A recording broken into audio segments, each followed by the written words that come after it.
Sa po guys, bibiliard po tayo. Hey!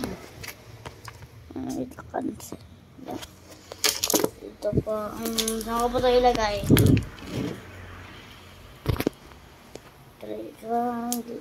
Ganito po kaya. Pwede kaya ito itali. Sige, ganito po.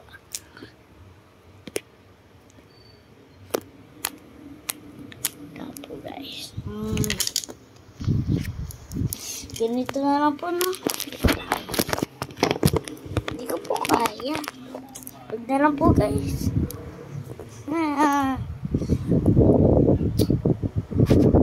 Pero meron pa akong billiard. Pero part 2 na lang po yung billiard. Next year. January ata yan. Basta. Kalaban ko po yung pinsan ko po. Yung kapatid po ng pinsan ko sa football. Ayan po billiard ko. Kakalabanin ko po sa. Saka, peace out, bros.